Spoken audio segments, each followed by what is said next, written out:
Ladies and gentlemen, welcome to International Affairs Broadcasting live from Dhaka's Gulshan studio. I'm, of course, Shamsul Alam Pantho, the host of this program, and I want to begin today's discussion with a varied ranges of topics. There is, of course, important topic which includes the Middle East, how the U.S. naval forces have stationed itself in that corridor, the Arabian Sea as well as the Persian Gulf. Right now, the Armada is taking position in a suspected attack. We also believe that might happen very soon towards Iran.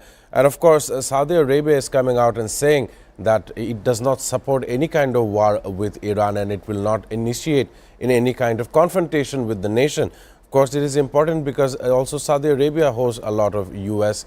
military bases. But of course, before I begin all of these conversations, I must introduce all my panelists today in the studio. We have Associate Professor Rashid Alam of Dhaka University. I welcome you back on the program, as well as our geopolitical correspondent Norman Floyd Barnes joining us from Washington, D.C. I want to begin with Norman Floyd Barnes as, of course, there's a substantial naval force in the Middle East, and Saudi Arabia says it's not going to allow its airspace or territory to be used for military action against Iran. The Turkish and the U.S. are discussing the Syria and the Gaza Board of Peace over a phone call. And of course, Russian President Vladimir Putin is preparing to host his Syrian counterpart Ahmed al-Shara in Moscow. So that is the latest I have. I want to know about the big armada Donald Trump is boasting about on his Truth Social handle. I want to know more from Norman Floyd Barnes. Greetings. Greetings from Washington, D.C. Today we go into another week of controversy regarding the armada that is staging off of Iran. The U.S. is stating that they have assembled a full tactical force to stand by in a standby status to ensure that Iran complies with their request to stop the killings, and it appears that the task force is waiting for orders from the president in regards to what they're going to do in terms of military action. So right now they're in a staging holding mode. Nothing is imminent right now, but that could change. As you know, with the Trump administration, everything goes minute by minute. So right now, we're waiting and seeing exactly what's going on. But they have the military capability right now and position waiting for the green light from the commander-in-chief.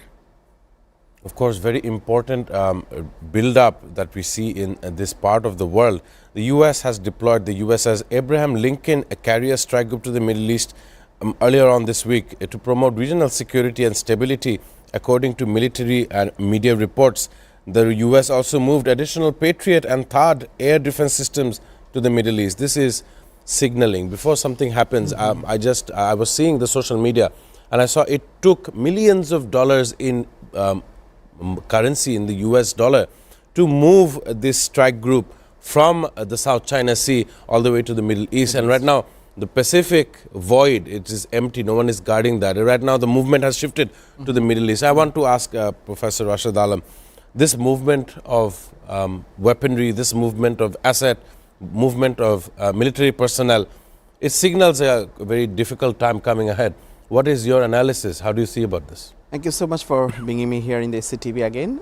So I think this is a maximum pressure US is imposing on Iran and actually trying to provoke and also some sort of action of deterrence and also, Donald Trump has said that he wanted to make a deal. I mean, I don't know what kind of deal would that be, but Iran said they will continually do their uranium enrichment for the peaceful purposes, like for medicine, scientific innovation, scientific advancement, but not for the nuclear or atomic bomb. So I mean, Donald Trump, although he sent Armada 2, for along with the Abraham Lincoln that sent earlier. So he was trying to make a deal with the Iran, and I don't know what kind of deal that would be. But Iran is continuously saying that any form of action from the Abraham Lincoln or Armada, that would be, Iran will not retreat, and Iran will try to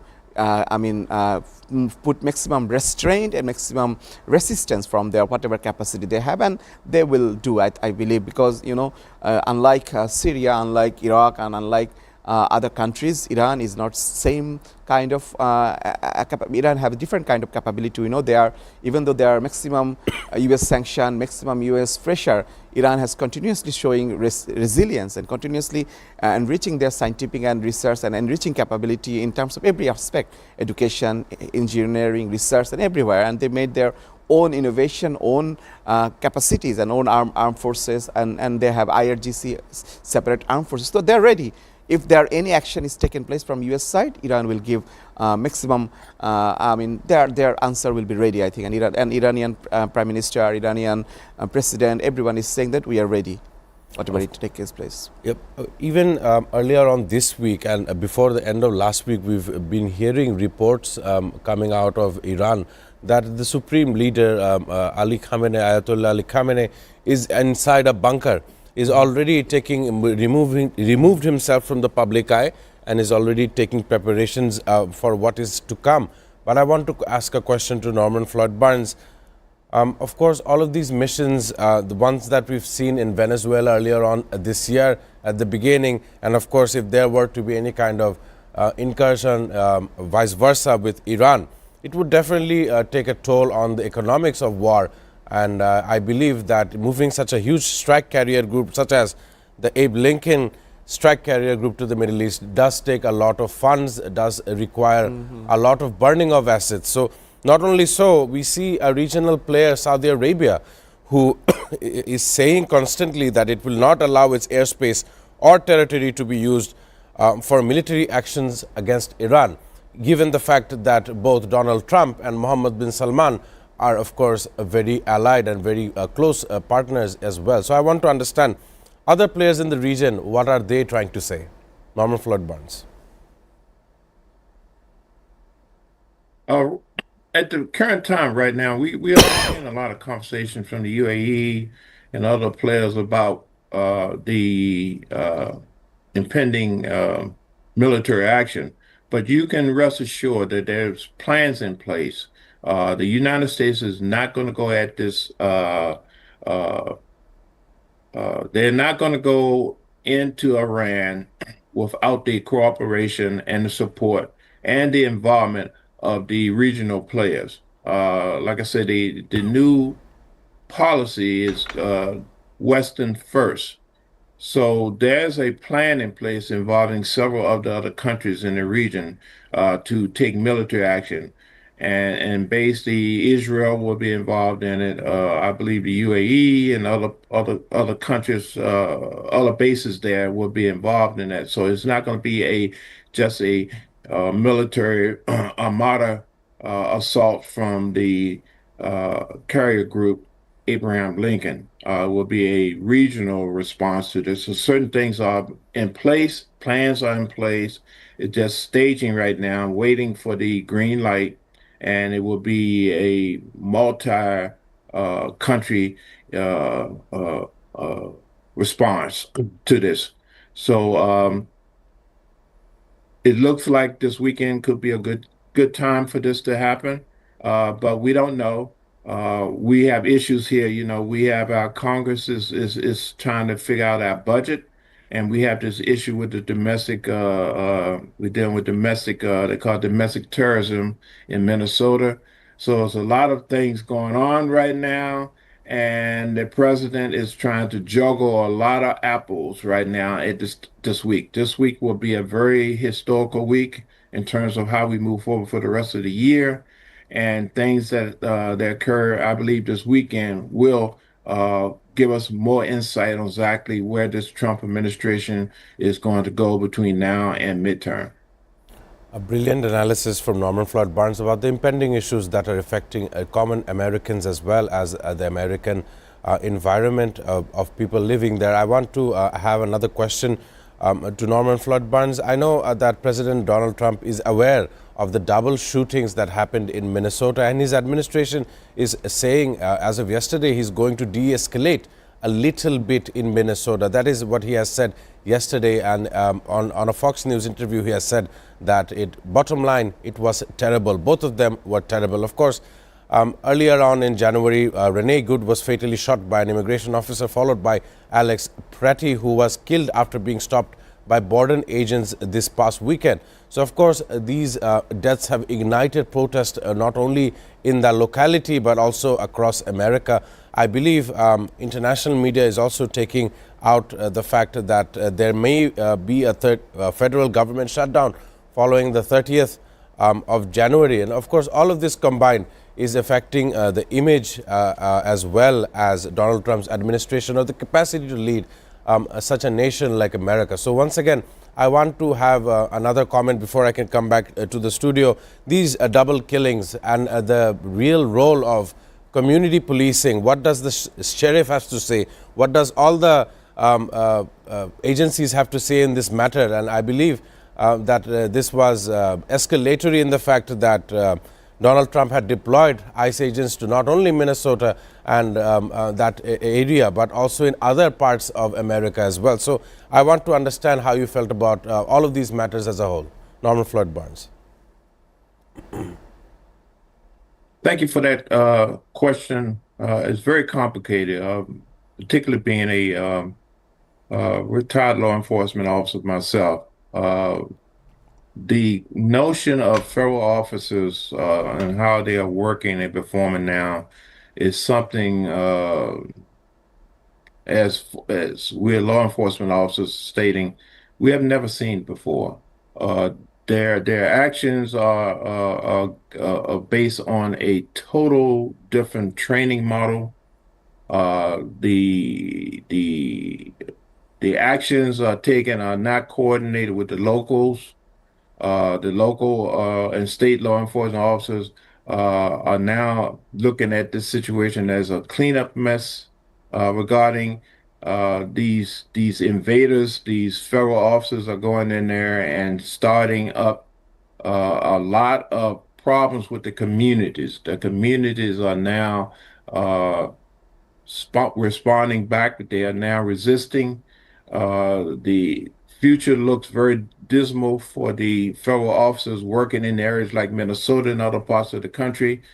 Congress is now not satisfied with the little action taken by the president and his administration regarding change of leadership there and the removal of some of the border patrol, but the activities and the trust is broken in Minnesota and different areas. And so right now they are looking to impeach. Some Congress are bringing up orders to impeach the current Secretary Noam of Homeland Security, and they want ISIS terminated. The entire agency they want terminated, and you're gonna get the first test this weekend regarding the vote for the budget. A lot of the money for the future of ISIS is tied up in there, and they want the money be held up, not involved, and they want certain changes. They want this whole ISIS thing to be eliminated because they don't look like it serves the best interests of the United States people.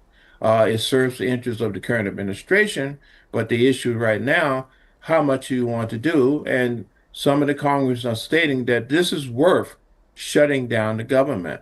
And that's will have a long-term impact, maybe longer than the previous one we had in 2025 to shut down. Right. This is something that we're looking at. American values is being brought to the table, and now it appears that the Democratic Party and some of the Republican Party, matter of fact, the mainstream of the United States, is not in favor of this authoritative military actions put on by the Trump administration, and we will have a response prior to the election. The election will basically, the midterm will give us a better indication exactly in the voters' box. But right now, they're going after the funding for the federal government, and to the point where they're willing to go and sacrifice people jobs, agencies, and funding for people because of this matter. That's how strong the American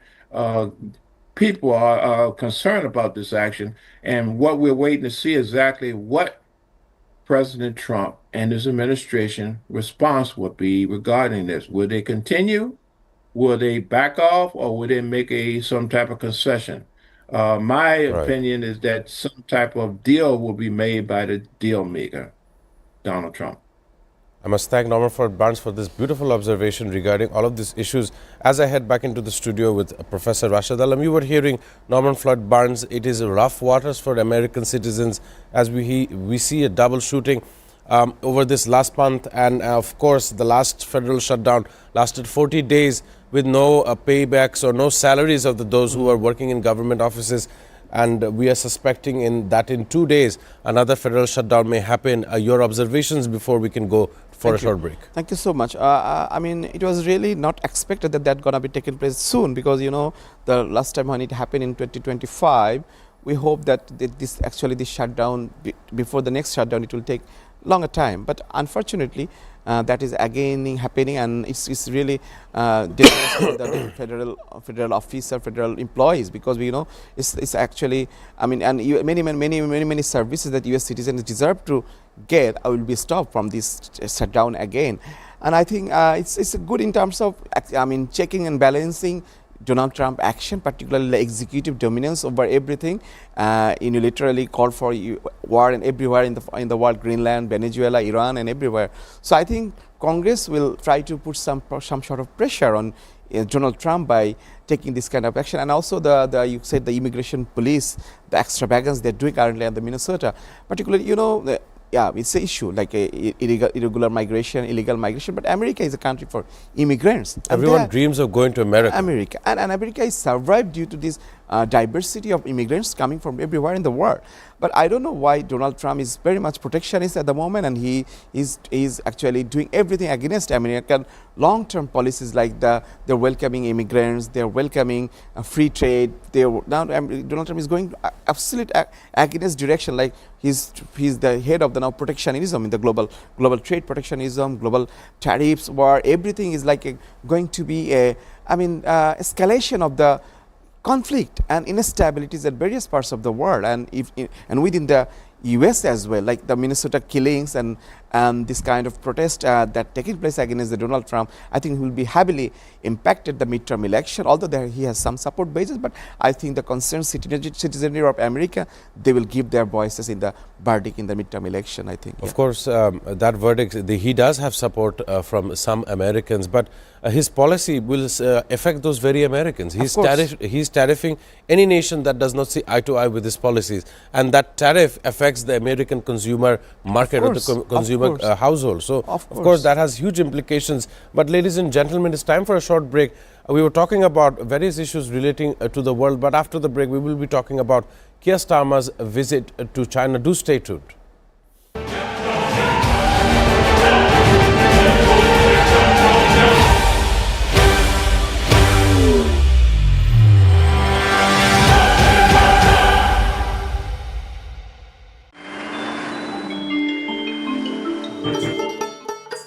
সারা দেশে লাখো মানুষের কঠোর কর্মতৎপরতা ও নিষ্ঠায় SA পরিবহন parcel and courier service এখন 16 কোটি মানুষের হাতের নাগালে।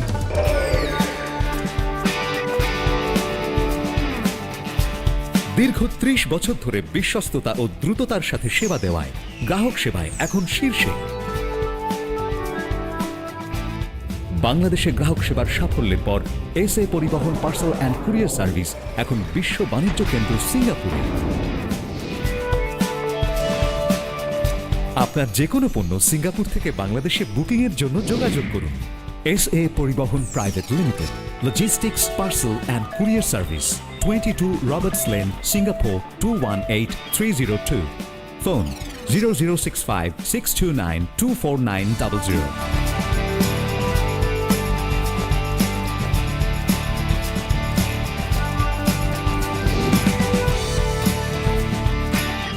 বাংলাদেশ থেকে সিঙ্গাপুরে পণ্য বুকিং এর জন্য যোগাযোগ করুন ঢাকা সহ দেশের যে কোনো 80টি শাখা কেন্দ্রে। এসএ পরিবহন পার্সেল অ্যান্ড কুরিয়ার সার্ভিস, আপনার সেবা সব সময়। Welcome. Grand Palace Hotel, Dhaka. A majestic lobby blending timeless elegance with modern design. Experience 5-star comfort in suites and rooms. Sophisticated fine dining restaurant.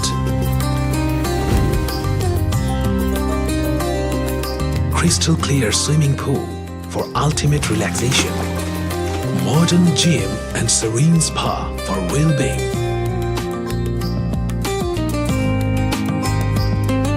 Perfect venue for corporate events, weddings and parties.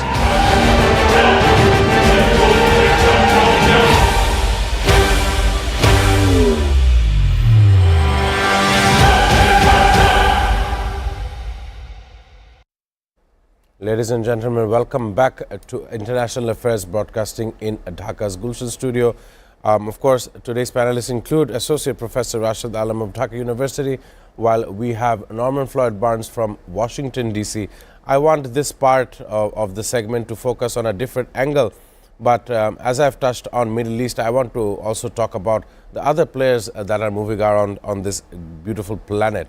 Of course, we know Sir Keir Starmer is heading to China for a 3-day visit, the first time a UK Prime Minister has visited the country since 2018, and alongside him is travelling around 60 British business and cultural leaders will all meet President Xi Jinping and develop trade ties.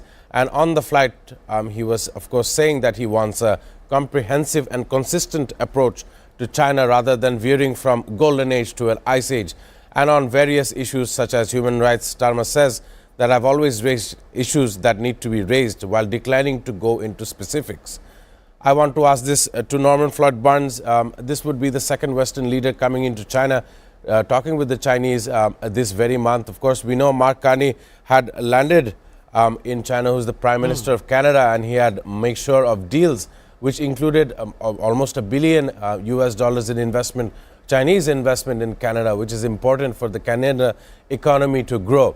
And this time around, we see the UK Prime Minister visiting China, and this entire movement towards China, move away from the US and moving towards China, this entire step, why it is happening and who is aiding this process? Do you think that the policies of Donald Trump is forcing some of these allies to look elsewhere other than the Western Hemisphere? Very important questions I want to push forward to Norman Floyd Barnes.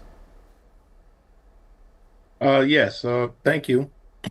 It appears that the world is shifting dynamics. The multipolar world is now realizing that they have to, each country, each region, each community now have to realize that they have to protect their own interests.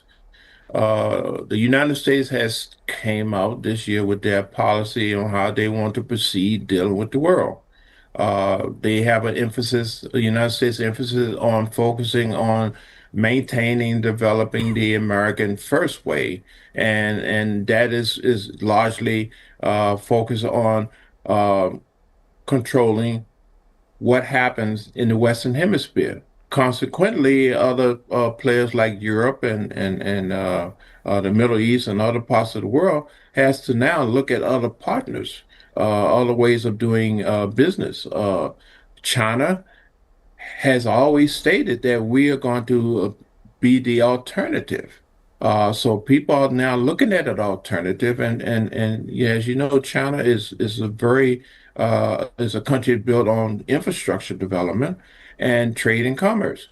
So they are now engaging with these European countries and other players that want to do business. Right now, we're talking global business, and global business is being talked to, and China's now greeting, inviting, and engaging with several European countries, other parts of the world to get things better, more efficient, and without a lot of controversy, and make it tariff-free.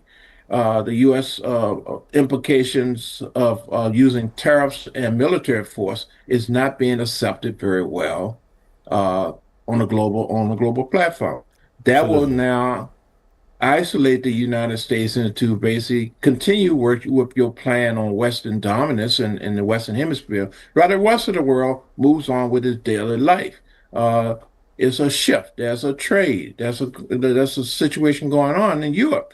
Uh, the issue Europe have to decide who we want to engage with because we can't depend on our past of partners in the United States because they have their own plan. So we must look at our own plan. So right now is an open market, which is good for the world. It will stabilize. This will stabilize the current tensions in the world if these other countries decide to have multiple partners. India is a big player coming into the situation. Right. There's plans to engage India. India is a big player. You know, we're talking about Russia, China, North Korea, in the U.S. But we have to look at India. India is an emerging economy, and they have a lot to participate in. So India's position is pivoting, particularly in also South Asia itself. Your region is going to come out as a emerging winner as we move forward because now people can see they can engage and they're not restricted by going through the Western way. And if you don't do it the Western way, you'll get tariffs and military consequences. So they're looking at other options, and China has come out with this open door policy. We will do business, we will work with you, we'll do different things. So that make people and countries feel more comfortable, and now they can develop their own way of doing things. At the same time, we can choose when we want to deal with the Western world. That is the difference. We have choices. Choices make difference, and these differences create a peaceful and more stable earth. Right. Beautiful observation by Norman Floyd Burns. I want to have another question regarding this issue with Professor Rashid Alam in the studio. Just 8 days ago, the British Broadcasting Service is saying that there was speculation regarding the Chinese mega embassy in London. Plans for this huge Chinese embassy in London have been approved by the government after years of debate on the security risks. The decision is now final unless successfully challenged in court. The national security is our first concern, says the UK government, adding that intelligence agencies have been involved throughout the process, and the consensus being that the embassy in that area in Mint Court, the Royal Mint Court near the Tower of London, was purchased for £255 million in 2018. And the speculation for the security agencies, they say that this entire foundation, this entire building may be used for espionage services for China. So that was 8 days ago on January 20th. And 8 days later, the Prime Minister of that country is visiting China with all the business leaders and etc. So I want to understand, even that mega embassy in London was questioned whether it was used for espionage or not, and that of course creates rifts between the two sides. But the world is moving in a pattern that explains that we must have alternatives ready.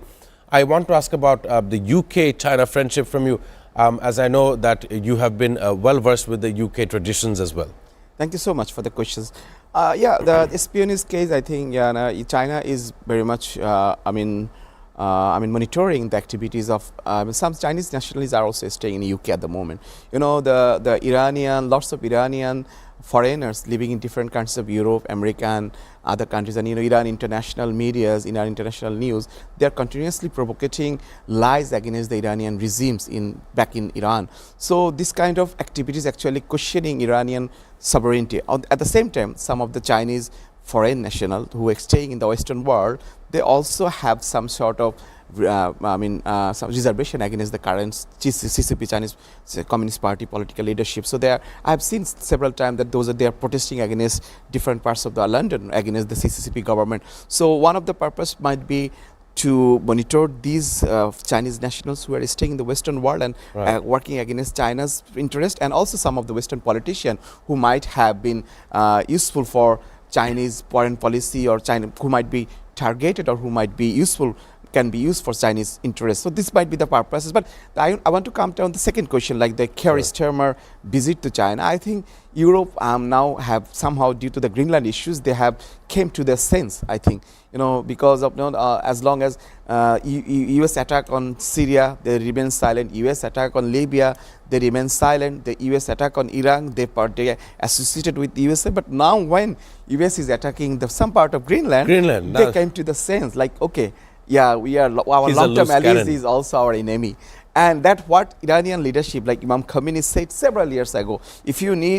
I'm sorry about viewers or Norman might not agree with me, but when you have a friend like USA, you don't need an enemy. That was the saying Imam Khomeini was said long before 50 years back. So I think that's the big question. US and Donald Trump action is itself against US interest. If I explaining this theory with the literature, with the academic jargon, you have to accept trade is a free flow of goods and mobilities from one part to another. If you follow the comparative advantage theory, I have oil off in something, you have oil off in something. So let's make a drill and we just trade each other. That's the theory, economic theory. But Donald Trump is saying no. If anything you are advantaged of, that is US harming US interests. That does not a trade theory. That actually Donald Trump ego, Donald Trump arbitrary explanation of the international trade and commerce. Now he has lost his credible friendship with the Canada. Canada have a very good deal with the China. Right. And now EU also moving towards China. Earlier I have heard that France president also saying that, yeah, we have to be reconsidered our relation with China. We want Chinese investment more in our country, particularly to improve France growth. That is a green signal. And now Keir Starmer, another big player in EU, he is also moving towards China. I think that's a big blow to the Donald Trump vision of the world. I think he's losing all his partner. And when he imposed protectionism for the different countries of the world, there are weaker economies, there are stronger economies. Now when EU, Asian, BRICS countries, they are moving together with China, then Donald Trump is alone in the world. And I think that's going to happen sooner or later. Donald Trump's policy is actually shrinking US interest globally. Outstanding observation from Professor Rashid Alam. And of course, on that very day, even his own neighbors may turn against the nation. Of course, it is not the doing of the American people. This is very highly un-American. So all of these issues I want to ask Norman Floyd Barnes. We were talking regarding the relationship between UK and China. And of course, you mentioned the EU-India deal. As of 2026, the Comprehensive Free Trade Agreement, FTA, has joined with Investment Protection Agreement and Geographical Indications, the GI Agreement as well. I want to know more, but as Professor Rashid in the studio was asserting the fact that there may be a time in the coming days where most US allies see to the friendship of other nations and US may be alone, just the 50 states. So I want to understand your observation regarding the move away from United States. World powers are looking for alternative business deals, especially in the face of US-based tariffs. I want to have a closing statement from Norman Floyd Barnes. Yes, it's very ironic that you're mentioning the tariffs and other countries are moving away from the 50 states. I have to rephrase that. It's basically the Trump administration is moving away from the states. Exactly. The states are not in consensus with the United States policies. There's several states, several governments, several corporations are looking also as alternative to other countries. But because we are in the United States, we have to adhere to the United States standards. But this United States isolation is more deeper than that. It's basically it's an isolation between the current administration and the rest of the world, including its domestic front and the national front. So a shift is coming. It will force the current administration to make choices. Do they want to exist or do they want to participate in the new world order? There's a new world order coming. The resistance is there. The military tactics by the United States is being showed. Cold power, soft power is being implemented. Alternatives are being put on the table, which it's going to confront the current administration. They have to make shifts and change. That is not difficult. That is not new. I believe the administration can do that, Right. but the terms and the control level is going to change. Basically, the concept is the United States first. We want to control the narrative, but now the situation has come to the point where the narrative is going to control you. Very important, Exactly, yeah. very important updates from Norman Floyd Barnes. Of course, astonishing and very specific to the regarding the U.S. issues. Of course, I must thank Norman Floyd Barnes for his contribution today as we are set to disconnect on Zoom. Ladies and gentlemen, it is time for a short commercial break, and after the break, we will talk about issues that pertain to Bangladesh and, of course, to the region as a whole. Do stay tuned.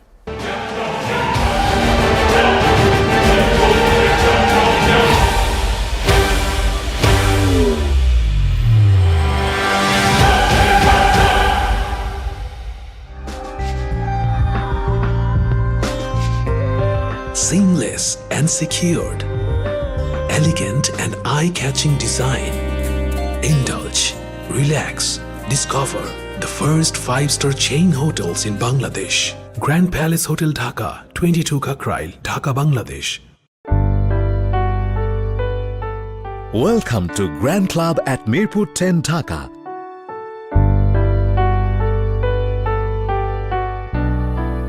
Elegant spa and wellness facility for ladies and gents.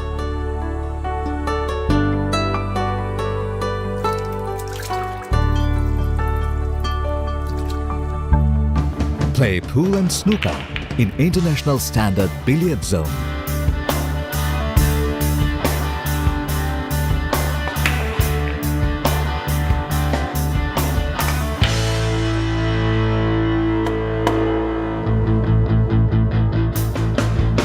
World-class gym facility with exclusive equipment for man and woman.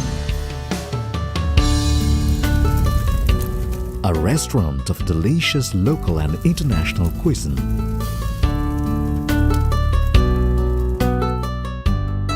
Fully air-conditioned building with spacious banquet, car lift, sky view rooftop restaurant, all in one.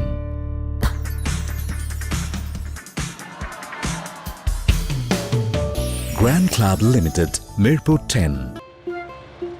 ভালোবাসা একবার তুমি বউ কইয়া ডাকো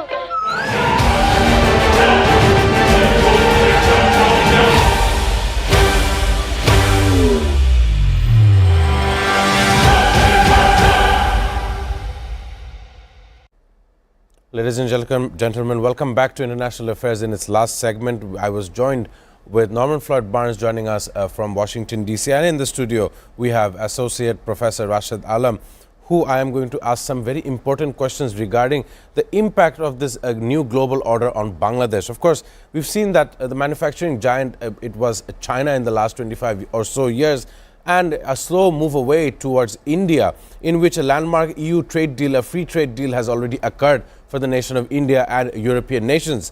And of course, one cannot forget the fact that Bangladesh has some of these attributes towards manufacturing that are important, such as cheap labor. But how long shall this remain cheap? Will inflation take a toll on the people of Bangladesh? And as we know, in 14 days, we have a huge decision to make. Is it going to be a yes? Is it going to be a no for the popular referendum, as well as the national election, in which constituencies who will win and who are going to bring the promises that common Bengalis want? I could, for example, begin with one. As a Dhaka resident myself, I know that the decentralization of Dhaka is ever so important. In a resource-strained city like Dhaka city, no one is able to accomplish their tasks because of this overcrowding. I want to ask this generalized topic with Professor Rashid Alam. I want to understand how you felt. Thank you so much for bringing the issue. Like U.S. current global trade war, we as a Bangladeshi, we are also suffered a lot, because of like giving our ready-made garments exporter who have a very big market in USA. So because of the accessing that US market, we have to also compensating our food security at the moment. You know, we used to import lots of wheat and flour from the Russia, Ukraine earlier, but now, and the soybean oil as well, but now because of like trade restriction and also US, since US saying you have to import from me as well, so that's why we have to now buy expensive wheat and flour from the US market, which actually will threaten our food security in terms of the flour and wheat price gonna rise up, and that lots of people eat in the breakfast, like we eat roti, chapati, those will be expensive in the coming days, particularly after the Ramadan, and that would be huge security. So I think our garment sector exporter has to be understanding that, so giving them the small benefit, our food security might threaten up. So they need to be prepared accordingly. So if they go US market, they have to find out alternative deal like EU and other countries like India having now at the moment. So India is long standing tariff they have imposed on. You saw how India could regenerate the Russian economy. Right. They've been buying their crude oil, right, and Europe realizes, why Russia, why it not be us? Exactly. So EU, I mean, India is now removing tariff on automobile vehicles import from the European market, and also technology and other aspects. So that's gonna be helping Indian products to go to the European economies market very freely. So without much more protectionism, that is a big deal that India is assuming. So Bangladesh foreign policy, Bangladesh foreign mission has to be engaged with the EU countries to have similar kind of deal, so that we can have less tariff, less protectionism against, I mean, in the European market, and we can also import freely in the European market in exchange of our products and right, their products coming here. Like we can also import free automobile vehicles, free electric car in our country. We have to reduce the tariff on those aspects, and then we will have better access. And in terms of referendum that you said, I think, yeah, it's a big question. We need this political restructuring, decentralization of Dhaka city and every aspect, because, you know, this generation have a will that the country's autonomous power by the head of the state and prime minister, who is actually like ruling like a monarch. It's not that. It's we're living in a democracy where every people have a say, and as much as decentralization of the power is very much important. So this time the referendum will give us a signal. If we go for the yes answer, that will actually decentralize the power. That will actually create a more political accommodation culture by opposition political parties into the decision making of the state. Nowadays, until now, we do not have any power of the opposition political parties. But this referendum will give some empowerment of the opposition political powers in the parliamentary working and also parliamentary culture. So I think this referendum is very crucial, and I think nation must go for right direction to this political restructuring and political reform in the country and go for yes, of course, in the referendum. Very important updates that you've brought us with today. For Bangladesh, there is not just understanding the referendum. There are other issues. We don't have time, but I will shortly give a brief to our viewers, and as well as you said, that there is a refugee crisis in our country. Right. We have soil erosion. We have lead poisoning. We have climate change affecting us on a daily basis, the traffic and congestion. I can go on all day regarding all of these issues, but I must thank you for your valued insight and for your contributions regarding the worldwide affairs, as well as affairs those matter to Bangladesh as well. I want to thank Norman Floyd Barnes joining us, who had joined us from Washington, D.C. on his analysis regarding worldwide issues as well. Ladies and gentlemen, as I draw a closure on this day, in 1986, the U.S. Space Shuttle Challenger exploded 73 seconds after takeoff from Florida, killing all 7 on board. Just another reminder how expansionism and, basing yourself on technology can harm the people once again. So, ladies and gentlemen, that was it for today. I shall join you on tomorrow's program on international affairs. Thank you all for watching.